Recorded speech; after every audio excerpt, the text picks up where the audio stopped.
G'day guys! Without a doubt, the Word Bearers have a very strong claim to being one of the strongest legions within the new Chaos Space Marine Codex, and in this Masterclass episode, I'm going to be going through everything with a fine-tooth comb. We're going to talk about their Legion trait, we're going to talk about their unique secondary objective, we're going to break down every Warlord trait, stratagem, and relic that is available to the Word Bearers, and then we're going to round the video out by showcasing a list that I think has a very strong contention to be one of the strongest lists possible with the Word Bearers, potentially even one of the strongest lists possible with the Chaos Space Marine Codex. So with that being said, let's jump straight into the video.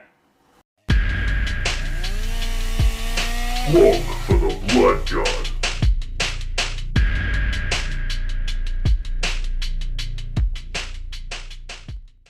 Alrighty, let's start by talking about some of the potential pros and cons for the Word Bearers and why you might want to play Word Bearers or why they might not necessarily be the ideal faction for you, because obviously there's plenty of legions to choose from, so why would you want to choose the Word Bearers?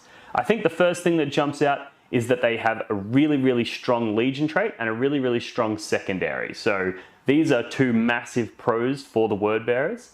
Other pros include some really powerful stratagems. These guys can do massive amounts of damage when they do make it into melee, and also with their ability to make psychic powers really strong and really reliable. That means that you're going to get a lot of layered buffs and a lot of power from your units in Word Bearers armies. Their weaknesses, however, is they don't have as much innate durability as some of the other legions, namely the Iron Warriors, where basically the Word Bearers units are going to be a little bit easier for your opponent to dispatch. And in addition to that, they don't have the same alpha strike potential as some of the other legions like the Emperor's Children or the Night Lords or the Black Legion or the Alpha Legion. You know, all of those units have really strong, powerful ways of doing massive amounts of damage in that first turn. That is one area that the Word Bearers sorely lack. So with those things in mind, let's have a talk about their Legion trait and all of their abilities and stuff like that, and break down why you might want to take a Word Bearers army. Right, so their Legion trait is called Profane Zeal. Each time a model with this trait makes a melee attack, if that model's unit made a charge move, was charged, performed a heroic intervention this turn, you can re-roll that attack's hit roll. And each time a model with this trait would lose a wound, as the result of a mortal wound, roll a d6. On a 5+, that wound is not lost. Alright, so this is two really powerful abilities. Being able to re-roll hits on the attacks when you charge is really good, and it's worth noting that it's re-roll any hit roll, so you can even re-roll successful hits. So if you are engaged in wanton slaughter and you need to roll those 6s to generate additional hits, you can actually re-roll successful hits, hoping to roll a 6 instead to generate additional hits. So that's really powerful and allows you to push the damage output of these guys to the roof. And in addition to that, they get a 5+ save to deny any wounds caused by a mortal wound. This is really powerful because when you're an elite army like the Chaos Space Marines often are, one of the best ways for your opponent to try to dispatch you is by doing mortal wounds. And the Word Bearers have an innate ability to prevent that from happening. There's also certain situations where, you know, it might be a vehicle explosion or something like that that you weren't planning for that's going to do some mortal wounds that can absolutely flip games. So the ability for the Word Bearers to just ignore those wounds is really strong. So this is one of the best Legion traits in my opinion. Alright, their unique secondary objective is called Exalt the Dark Gods. If you select this objective, keep an Exalt the Dark Gods tally. Add 1 to the tally each time a Word Bearers unit from your army successfully completes the following action. Exalt the Dark Gods action. 1 Word Bearers infantry unit from your army can perform this action at the end of your movement phase if it's wholly within 6 inches of the center of the battlefield. Word Bearers Psykers units can attempt to manifest psychic powers whilst performing this action without the action failing. If the unit performing this action is a Word Bearers Icon, Word Bearers Dark Apostle, or Word Bearers Master of Possessions unit, the action is completed at the end of your turn. Otherwise, it is completed at the start of your next command phase. In either case, the action is only completed if the unit is still wholly within 6 inches of the center of the battlefield and no enemy units, excluding aircraft, are wholly within 6 inches of the center of the battlefield. At the end of the battle, score 2 victory points if your Exalt the Dark Gods tally is 1, score 5 victory points if the tally is 2, and score 6 victory points if the tally is 3. Score 15 victory points instead if that tally is 4 or more. Alright, so this is a really powerful secondary, and it's arguably one of the strongest in the book. And basically, if you put icons on your units, which is only a 5-point upgrade, all they need to do is launch out, get within 6 of the center of the objective, and do an action, and you're good to go. The downside to this is you can't do it if there are enemy units within 6 inches of the center of the battlefield as well. So you need to clear them out first, and because if you have an icon in the unit, this completes at the end of your movement phase, you need to clear them out in the previous turn, which is really difficult to do. So it's worth noting that. Many people have gotten this wrong. I've even gotten this wrong before, so it's worth noting that. But yeah, outside of that, it's a really strong secondary. Even if you have units that don't have icons, they complete it in your next command phase, but late game this can be really powerful because you might have gone in and done a heap of damage early turns, and then you've just got that unit that just walks onto the objective last turn, starts the action, maybe you've got second turn, so it's going to complete at the end of the battle, boom, there's a tally. Really easy way to rack up 15 points in your secondaries. Alrighty, so that's the Legion trait and the unique secondary, both of which are definitely some of the most powerful options available to the Chaos Space Marines. Now let's talk about the Warlord traits available, and let's talk about how crazily powerful you can make Word Bearers characters. Alright, the first one is called the Voice of Lorgar. Add 3 to the range of this Warlord's aura abilities, excluding aura abilities that are psychic powers. Each time this Warlord chants a prayer or uses an ability in your command phase that specifies a range until the end of your phase, add 3 to the range of that prayer or ability.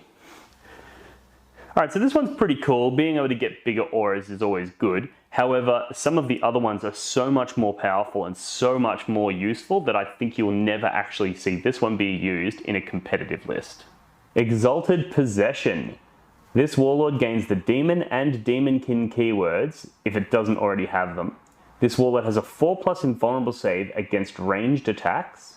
Add 1 to the Strengths, Attacks and Wounds characteristic of this Warlord, and add 2 to the Move characteristic of this Warlord. Alright, so straight out the gate, that's a whole ton of buffs. This makes these characters go really crazy. It also grants you the Demonkin keyword, which allows you to use various other stratagems as well. This is a really strong Warlord trait. Extra movement, extra strength, extra, all kinds of things in vulnerable saves.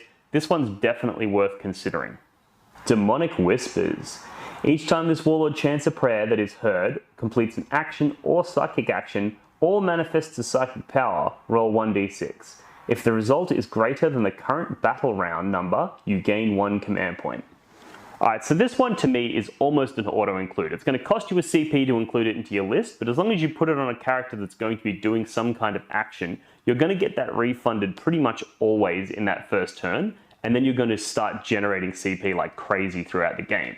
So it's an investment straight out the gate, but you're almost guaranteed to get it back before you're going to have wanted to spend that CP anyway. So this one, as far as I'm concerned, is a flat-out auto-include, unless you have already taken all the Warlord traits available in other characters and therefore you don't have the slots left. But generally speaking, every Word Bearer's list is going to want to take this Warlord trait. Next we have Master of the Union. In your command phase you can select one friendly Word Bearer's Demonkin unit within 6 inches of the Warlord until the start of your next command phase. Add 1 to the strengths characteristic of models in that unit, and each time a model in that unit makes a melee attack, improve the armor penetration characteristic of that attack by 1. Again, this is another really powerful Warlord trait. Being able to take something like a big 10-man unit of Possess and go cool, +1 strength and +1 AP on their weapons, makes them into strength 6 AP 3 2 damage monsters with a billion attacks. This can do serious damage. I really like this as a Warlord trait. The only downside to it is that it doesn't make your character itself any more powerful because he's putting that on units around him, and if you start running out of those units, then there's not going to be much use for this. But on those turns when this does go off, it's going to pop off hard. Next we have Diabolist. Each time an attack is made against this Warlord, your opponent cannot reroll the wound roll. And each time this Warlord would lose a wound, roll a d6. On a 5+, that wound is not lost. Alright, so this turns your Word Bearer's character into a bit of an Iron Warrior's wannabe. It means your opponent can't reroll those wound rolls, which is also really strong, and it turns their 5-up save against mortal wounds into a 5-up save against everything, which is also really, really good. This is really good on something like a Demon Prince or some big chunky character that's going to spend a lot of the game in melee. This is a really good way to make sure that that character stays alive. And last but not least, we have Hate-Fueled Demagogue. In your command phase, you can select one friendly Wordbearer's unit within 6 inches of the Warlord until the start of your next command phase. If that unit is a cultist's unit, it gains Let the Galaxy Burn ability, and all models in that unit are considered to have Heretic Astartes keywords for the purposes of that ability. And each time a model in that unit makes an attack, if your army is engaged in wanton destruction or wanton massacre, the unit is considered to be engaged in wanton slaughter for that attack instead.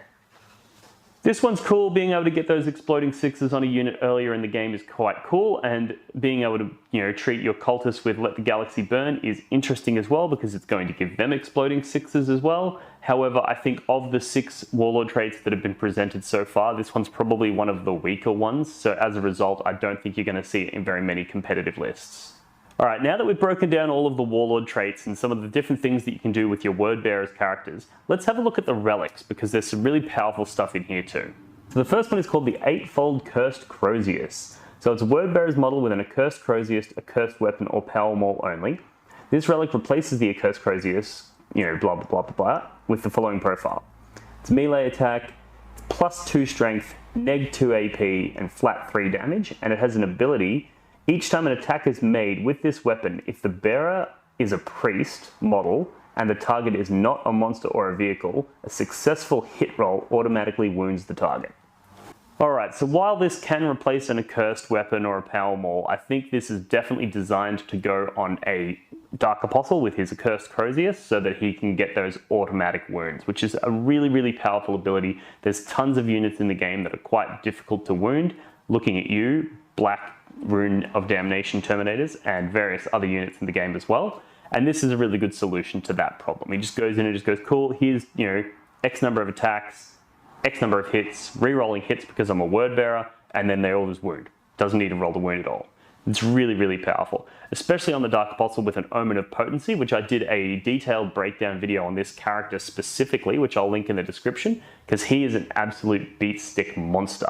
You can make that Dark Apostle, a Wordbearer's Dark Apostle, into an ultimate killing machine. So he's really, really powerful, and this is a relic that I definitely think is worth taking, even though traditionally I'm not a fan of upgraded weapons as relics, because more often than not, you're going to get more utility out of something that buffs a nearby unit as opposed to something that buffs the character himself. But this one is a cut above the rest and is definitely worth considering. Now we have Crown of the Blasphemer. Wordbearer's model only. The relic can be given to a cultist model. Models in the bearer's unit have a 4+ invulnerable save. Once per battle, before making a saving throw for the bearer, it can enhance this relic. If it does so, then until the end of the phase, models in the bearer's unit have a 3+ invulnerable save.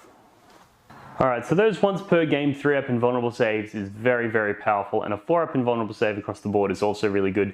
This is particularly powerful, in my opinion, on a character that doesn't already have that invulnerable save. So things like the Master of Executions is a really good candidate for this, because he can go in and now he's really tanky, he's really tough, he's hard to put down, he can activate his 3-up invulnerable save, so he's more likely to survive multiple rounds of combat, which then allows him to do massive amounts of damage with his weapons across those rounds of combat. So this one's pretty cool. I'm not entirely sure I think it's worth a command point, unless you're going for a real character heavy build, and then it might be. But generally speaking, I think I would probably give this one a miss for some of the other abilities that you can unlock with pre-game command points. The Malefic Tome. Wordbearer's Psychic model only. The bearer knows one additional psychic power from any of the disciplines it has access to, and each time the bearer attempts to manifest a psychic power, add 1 to that psychic test. Alright, so knowing an additional power is always really good because it allows you to take things like Death Hex, which is something that's not going to be useful in every matchup, so therefore you're probably not going to want to write it onto your list if you only have a set number of powers, but when you gain an extra power, it means you can now bring additional tools, so that depending on the matchup, you might want to go with these 2 powers in that matchup and then a different 2 powers in other matchups. So giving you multiple powers to choose from is really, really powerful. And +1 to your psychic tests is also just really good, especially if you put yourself near a venom crawler, so you're getting a further +1. Maybe you're a master of possession, so you can stab somebody with your dagger to get a +2. So it means you can get a +4 to your casts, which means that almost every power is going off regardless of what you roll, you know. So this is really, really good. It allows you to get that death hex off really, really easily, which again pairs really well with a lot of the high AP damage output units in the Wordbearer's army. So this one's definitely really cool. I'm not 100% sure if I prefer it over the Liber Hereticus, because the Liber Hereticus allows you to cast an additional. This one lets you know an additional. And when you take a Mark of Chaos, that generally is going to unlock an additional psychic power already, so you don't necessarily need to use this relic to unlock a further one, but it'll entirely depend on your list. If you're going a real Psyker heavy list, I can definitely see an argument for having one Psyker with this and another one with the Liber Hereticus. Next we have the Epistle of Lorgar. Wordbearer's priest model only. The bearer knows one additional prayer from the prayers to the Dark Gods, and in your command phase, if the bearer is on the battlefield, it can chant one additional prayer it knows that has not already been chanted by a friendly model this turn. Alright, so this one's really good, and it takes your Dark Apostle to the absolute next level, because it means that you don't necessarily have to choose between having a supportive buffing friendly units Apostle or an Omen of Potency beatstick Apostle. It allows you to actually just take both. And that's really, really powerful, because the Dark Apostle runs up with the unit that he's defensively buffing, but being able to buff himself as well means that he's a no slouch in combat, which is really, really cool way of making the Dark Apostles in the Wordbearer's army absolute weapons on the tabletop. The Ashen Axe. Wordbearer's model only, with a Power Axe, Exalted Power Axe, Demonic Axe, Axe of Dismemberment, or a Cursed Weapon. This relic replaces those weapons with the following thing. It's +2 strength, AP3, 2 damage, and each time the bearer fights, if enemy models are destroyed as a result of the attack made by this weapon, roll 2d6. If the result equals or exceeds the leadership characteristic of the destroyed model's unit, then until the end of the battle, that unit cannot advance, cannot fall back, and the unit is not eligible to fight in the fight phase until after all eligible units from your army have done so. Alright, so I'm really torn up about this one. The relic itself doesn't seem very powerful. You know, the weapon itself isn't doing massive amounts of damage when compared to the weapon that it replaces. And also, its ability, you need to beat their leadership on it, or equal or beat their leadership on a 2d6, which is unlikely to happen, or at the very most, it's kind of likely to happen. But it's not something that you can rely on, and it's not something that you can, you know, expect to work. However, when it does work, it's pretty crazy. Being able to stop your opponent from falling back and making them fight last means that you're going to lock them in combat with you, and then in their next turn, you're going to destroy them, which means in this next turn, you're free to move and do something else and lock up another unit. So against armies with low leadership characteristics, this is insane, but I'm not 100% sure that that's something that you can reasonably expect, because most units these days are coming out with quite high leadership. So it's cool, it's gimmicky, I kind of like it, and it's one of those things where if you happen to be the kind of guy who rolls 2d6 and often rolls 8s and 9s, then this is a really, really powerful relic. But if you're one of those people that plays the average and expects that this is only going to work so often, then it's probably not necessarily worth building into your list, because the last thing that you want to do is come up with this brilliant game plan about how I'm going to charge this guy in, I'm going to make that unit fight last, I'm going to lock it in combat, then I'm going to be safe from their shooting because I'm still in combat, I'm going to kill them in their turn, then I'm going to jump out and do the same thing, and you got this big plan, and then you don't roll that, you know, leadership, then you're going to be pretty upset. So I think it's something that would often end up generating losses, because you're going to make game plans that rely on those rolls. So yeah, with that being said, I don't necessarily think this relic is particularly powerful. It's very interesting, but I don't think it's particularly useful. Alright, next we have the Armor Diabolus. So it's Wordbearer's model only. The bearer has a save characteristic of 2+, and each time an enemy unit shoots or fights and the bearer is selected as the target of that unit's attacks, after the unit has finished making its attacks, roll 1d6 for each wound the bearer has lost as a result of those attacks. For each 4+, the attacking unit suffers 1 mortal wound. If the bearer was destroyed by those attacks, before removing him from play, roll a d6. On a 4+, the attacking unit suffers d3 mortal wounds. Alright, so this is pretty cool. Getting a 2-up save is really good in an Armor of Contempt meta. It allows you to take something like a Master of Executions, for example, put that on him, put him in cover, and he's going to be really, really hard for your opponent to shift. And dealing mortal wounds back to your opponent every time you lose a wound is also kind of interesting. Unfortunately, I think this is more of a Demon Prince kind of upgrade, because getting a 2-up on your Demon Prince is really cool, and the Demon Prince has a higher wound characteristic, which means you're going to lose more wounds before you die, which means you're going to get more opportunities to roll that 4-up to do mortal wounds back to your opponent.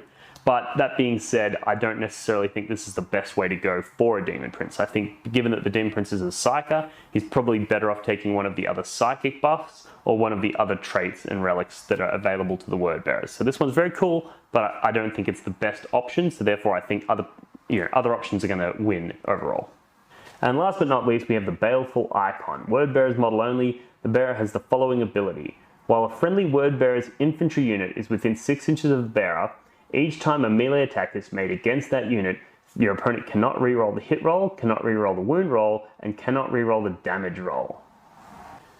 So this is actually really good. You take this and it sort of gives you the Iron Warriors Legion trait on top of the other Legion trait that you already have. And it also gives you more. It means they can't reroll a hit and they can't reroll damage. So really, really strong, really, really powerful aura buff for your units. And it does shore up some of the weaknesses of the Word Bearers, in that their Legion trait and their various buffs don't necessarily have that innate durability. So it allows you to make a really tanky unit, a real strong castle of Terminators, for example, and make it so that it's really hard for your opponent to deal with them. So this one's very interesting as well. Alrighty, so we've covered off all of the Warlord traits, we've covered off all of the relics. Now let's have a quick look at the stratagems available to the Word Bearers, because they've got some really spicy stratagems in here. The first one is called Cursed Despoilers. It's 2 command points. Use this stratagem in your shooting phase when a Word Bearer's Core or Word Bearer's Demonkin unit from your army that is engaged in wanton massacre is selected to shoot. Select one unit that was within 12 inches of that unit and within range of an objective marker. Each time a Heretic Astartes model in that Word Bearer's unit makes an attack with a rapid fire assault or pistol weapon against the enemy unit, an unmodified hit roll of 4 to 6 scores 1 additional hit. Note that combined with the Wanton Massacre bonus itself, this means that an unmodified roll of 4+ scores 1 additional hit. This one's really cool, but it actually has quite a few qualifiers that make it very difficult to effectively execute, and it's also quite expensive command point wise. So I think this is a really good one to have in your toolbox for maybe dropping down with a unit of Terminators to try to blast something off an objective or something like that. But ultimately, I think this one's probably not worth the command point investment. And even on the times when it would be worth that command point investment, you're probably not in a situation where it's actually an illegal choice to take. So, all the stars have to align for this one to work. However, when they do, I think it's a very powerful stratagem. Next is Fanatic Zealotry. So this is only 1 command point. Use this stratagem in your command phase. Select one Word Bearer's cultist unit from your army within 12 inches of a friendly Word Bearer's character unit. Until the start of your next command phase, you can reroll charge rolls made for that unit, and each time a model in that unit makes a melee attack, you can reroll the attack's hit roll. Unfortunately, this one only being able to be used on a cultist unit makes it somewhat wanting and somewhat less relevant, because a lot of the most powerful damage dealers are not cultists. So being able to buff the damage output of a unit isn't really that relevant when you're buffing the damage output of something that's damage is so low to start with. Next we have Revered Hosts. So another 2 command point stratagem. Use this stratagem in the fight phase when a Word Bearer's demon unit from your army is selected to fight. Until the end of the phase, each time a model in that unit makes an attack, you can re-roll the wound roll. Alright, so 2 CP for reroll wounds. So it's really, really powerful on a big unit to possess. Being able to reroll wounds, particularly when hitting a really hard target like a toughness 8 vehicle, knights, those sorts of things, is really powerful. And it's actually more powerful than the 2 CP for veterans of the Long War, because if you go from wounding on, say you're wounding something on 5s, and you go to wounding it on 4s, that's an increase of like whatever it is, 16% or whatever. Whereas when you reroll, you're now getting to reroll those 1s, 2s, 3s, and 4s, and of those, you're probably going to get 1 or 2 extra wounds. So it's way more powerful getting all of those reroll wounds. And the best part is, if something really absolutely has to die, you could do both. You could go, cool, I'm going to put reroll wounds and +1 to wound on this unit, and now I'm wounding those knights on a 4 with rerolls, and you're actually just going to destroy it. Or you could engage in simultaneous combats. You could go, these 10 possess go into that knight, these 10 possess go into that knight, these ones are getting +1 to wound, those ones are getting reroll wounds, both of those knights are now in serious trouble. So really, really cool, and it also is really, really good if you do go into multiple things. You might have one unit of 10 possessed that might charge into a unit of Space Marines, and previously you'd probably want to put all 10 into that unit of 10 Space Marines, but now you can probably go, cool, I'm going to put 5 into that unit, 5 into that unit, and then I'm going to give myself reroll wounds, and I'm going to kill both. So it really does put the damage capacity of things like Possessed up through the roof, and is really, really effective way of taking down those hard targets. Next we have Vengeance for Monarchia. It's 1 command point. Use this stratagem in the fight phase when a Word Bearer's unit from your army is selected to fight. Until the end of the phase, each time a Heretic Astartes model in that unit makes a melee attack against an Ultramarines unit, or against the unit that is a successor chapter of the Ultramarines, you can reroll the hit roll and reroll the wound roll. Alright, so this is one of those stratagems that you're probably going to forget exists because there's very few people playing Ultramarines competitively. However, in those games when you do come up against an Ultramarines player, it's such a meme. Being able to just go in and do massive amounts of damage to them for 1 CP is really, really powerful. I really like this as a stratagem. It's just a shame that it's limited to Ultramarines exclusively. I would have liked to have seen it maybe limited to Imperium, but maybe slightly less powerful or something like that, so that we'll actually be able to use it, because generally speaking, we're not going to be seeing this very often. That being said, if there is one pesky Ultramarines player in your local meta and you really want to put him down, this is a really good way of offending him. Alright, the next one is called Dark Pact. Use this stratagem in any phase, select a Word Bearer's infantry character model from your army is destroyed. Instead of using any other rules that are triggered when the model is destroyed, you can choose for the model to make a Dark Pact. If you do so, mark that model's position and then remove the model from the battlefield. At the end of the phase, roll a d6. On a 4+, set that model back up on the battlefield as close as possible to the position marked and not within engagement range of enemy units, with d3 wounds remaining. Each model can only be selected for this stratagem once per battle. Alright, so this is really powerful. It's a great way of getting your characters back up when they die, and it allows you to play with your characters much more aggressively. It means that you can throw them out in the open. Your opponent thinks, oh, you're not within 3 inches of your friendly units, I can shoot you. And they shoot you, they kill you, then on a 4-up, at the end of their shooting phase, you just get back up. Really, really annoying for your opponent to verse, and it can definitely swing games. That being said, I wouldn't advise relying on this. Because it is on a dice roll and it is only a 4-up, it's not something that you're going to want to rely on. You're not going to want to send out a character expecting him to just get back up. This is more of one of those situations where when your character does die, if your opponent's able to break through all your screens and break through all of your defenses and kill your characters, you can then spend the points, the command points, to possibly get him back up and get yourself back in the game. So it's a reactive thing that I wouldn't plan on using aggressively too often. However, in certain situations you might need to go for that Hail Mary, and you might need to just yeet out into the middle of the open if you're up against Tower Gunline or something, and just go, cool, even if they kill me, there's a 50-50 chance that I'm just going to get back up anyway. Next is Malevolent Covenant. So this is a 1 CP-2 CP stratagem. Use the stratagem in your Psychic phase when a Word Bearer's Psyker from your army fails a Psychic test. You can choose for that Psychic unit to suffer 1 mortal wound. If you do so, the stratagem costs 1 CP. Otherwise, it costs 2 CP. In either case, that Psychic test is considered to have been passed for the minimum required warp charge value, without a double having been rolled, and cannot be denied by a Deny the Witch test. So this is really, really good, because there's certain Psychic powers like Death Hex, for example, that are really, really hard to cast, so very high warp charge value. So being able to go, cool, I fail, doesn't matter, I automatically pass anyway, and you can't deny me, means that you're able to Death Hex things with absolute certainty, because you're either going to successfully cast it, or you're going to fail, spend a CP, and get it off anyway. So this makes those really risky Psychic power plays way more reliable and way more consistent.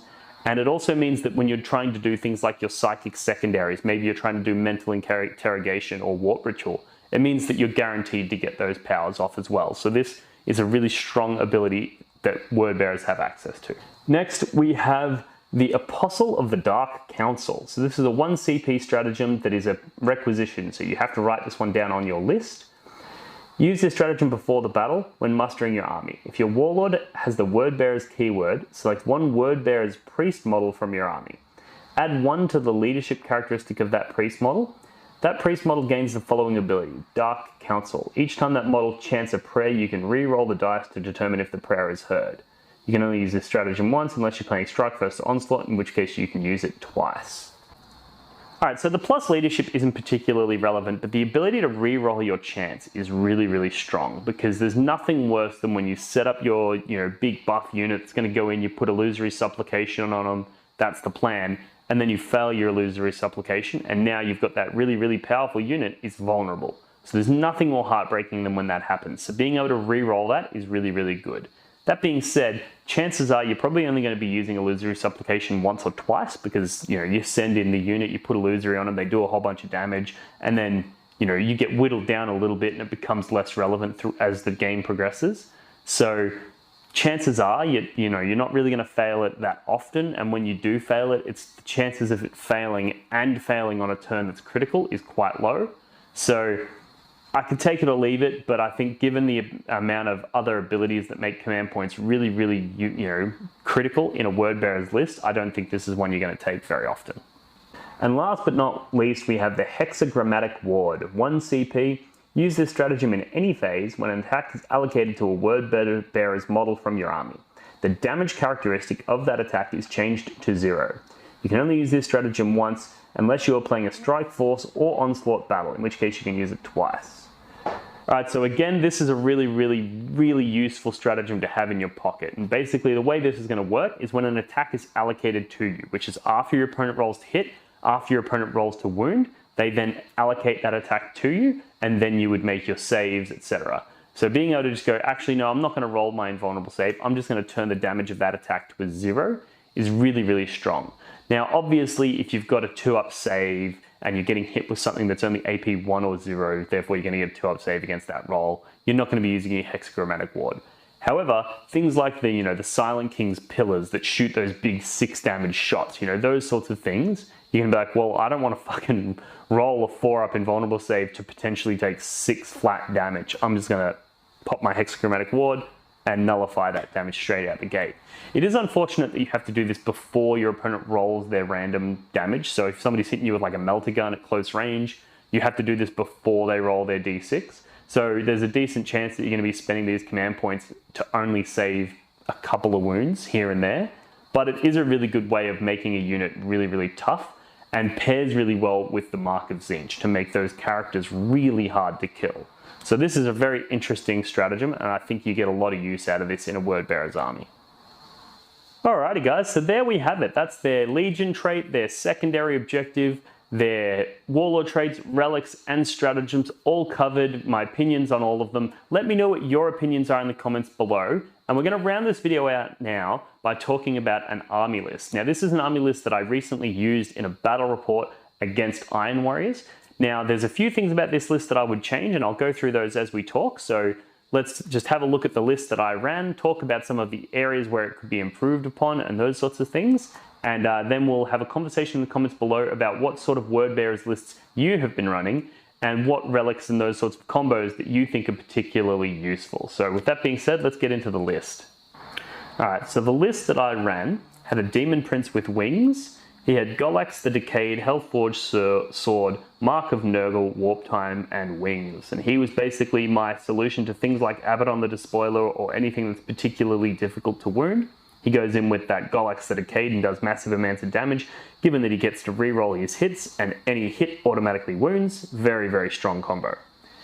Then we had the Dark Apostle, who had the Eightfold Cursed Crozius. He had the Epistle of Lorgar, which allows him to do 2 chants. He had Illusory Supplication, Omen of Potency, and Mark of Slaanesh, which is a really good combo because he can choose 2 of those. So he can either put Illusory Supplication on a unit and the Advance in Charge prayer on them, or he can put, Omen of Potency on himself and then pick one of the other 2. Really, really strong character. Goes in with the Eightfold Crozius and does massive amounts of damage.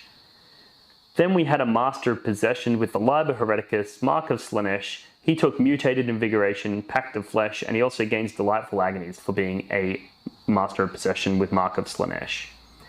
In our troops, we had a unit of Cultists, just a 10-man.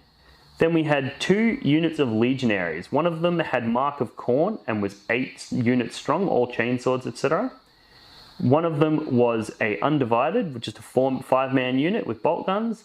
And then the third one was a 5-man unit, but it had a Balefire Tomb and the Mark of Slaanesh. The Balefire Tomb, we put Diabolical Strength on him, which allows him to buff that nearby Dark Apostle to go absolutely crazy with Omen of Potency and Diabolical Strength and you know, the 8-fold Cursed Crozius goes in absolutely insane, or it allows them to put, you know, Delightful Agonies on the Terminators or any other unit in the army. Speaking of Terminators, this has got a really, really strong buffed out unit. So it's a 10-man unit, it's got Marcus Slanesh, it's got the Black Rune of Damnation, it has 4 Combi Melters, it has 2 Chain Fists, and it has 4 Power Fists. And then the Sergeant himself has a Power Fist as well. So it's a total of 5 Power Fists, 4 Combi Melters, and 2 Chain Fists. So it's a 400-point unit, it's kitted out really hard, but it does massive amounts of damage and it's very hard to kill.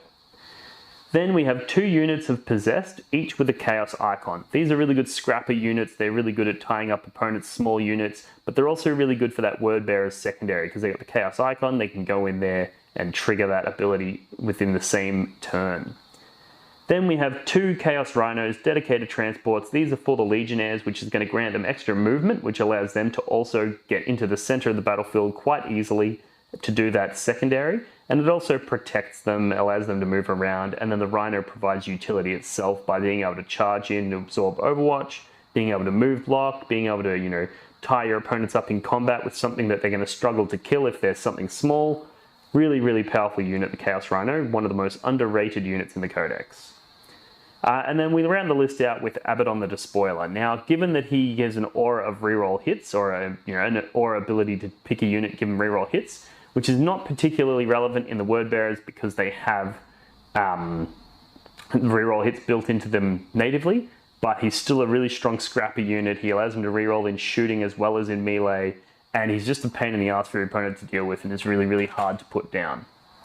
Alright, so that's the list. Now there's a few things about this list that I would want to change. One of them is that I'd want to get a unit of Bikers in there somehow, because one of the challenges that I had in the battle report is it could be, you know, if the terrain wasn't placed in a certain way, it would be very difficult for me to get units within range of that central objective early in the game. So being able to have a unit of Bikers sitting outside 14 inches from the center and being able to just zip up, do the action early is really, really strong.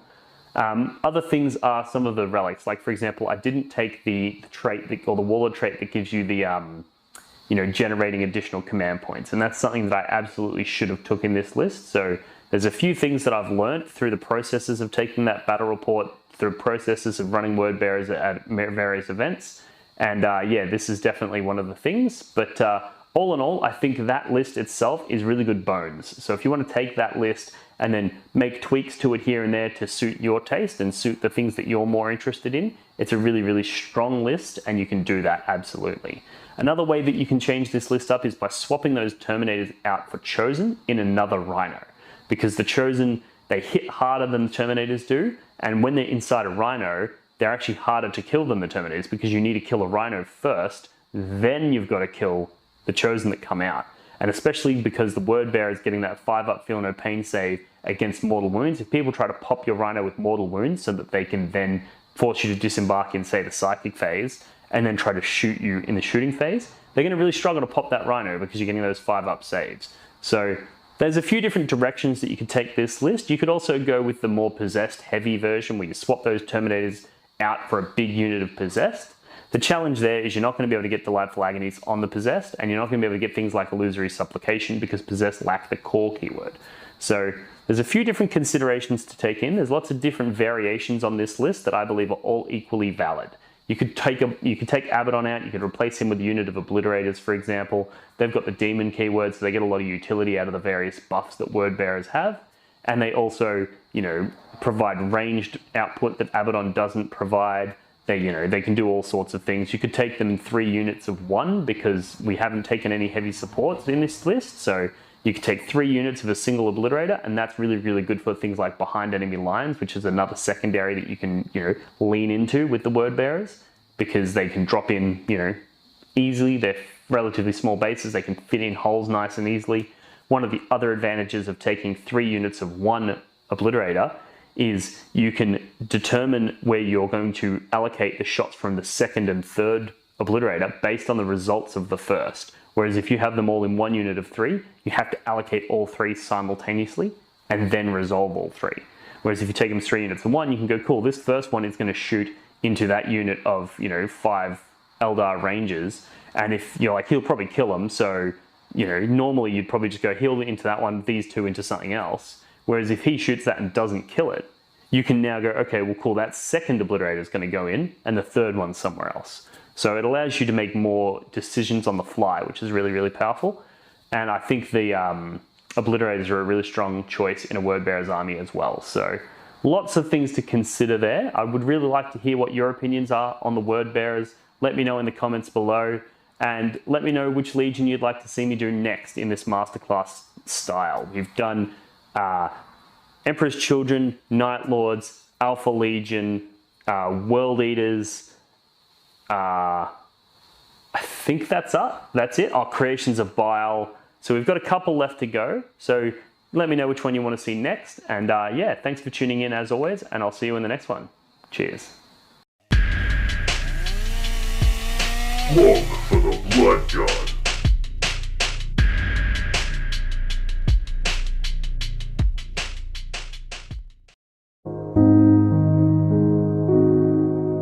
The Warhammer community suffers from some of the most prohibitively expensive essentials in the world, especially Australian content creators.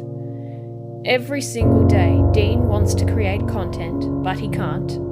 Suffering from old, worn-out brushes, expensive model kits, and costly software and equipment, he can't endure much longer. Just look at this dirty paint water. Would you drink this? Would you let your child? Even a small monthly donation can help provide Dean with clean paint water, basic tools for survival, and access to life-saving information and education. So please, follow the links in the description below and find out how you can sponsor a mad cunt like Dean today and end the suffering. Suffering that is cruel, unsustainable, and your fault.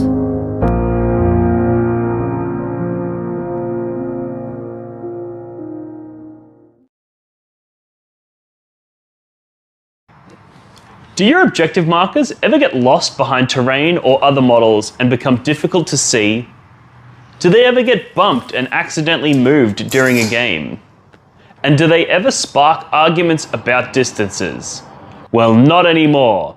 Introducing the blog for the Blood God, not even remotely patented neoprene objective markers. Made from the same material as astronaut suits, or maybe military equipment, or probably neither of those things, this 2mm thick neoprene synthetic rubber is tear resistant, water resistant, and is designed to last. But that's not all. The blog for the Blood God, not even remotely patented neoprene objective markers come in a variety of different designs and styles to suit any faction represented in the Warhammer 40,000 universe.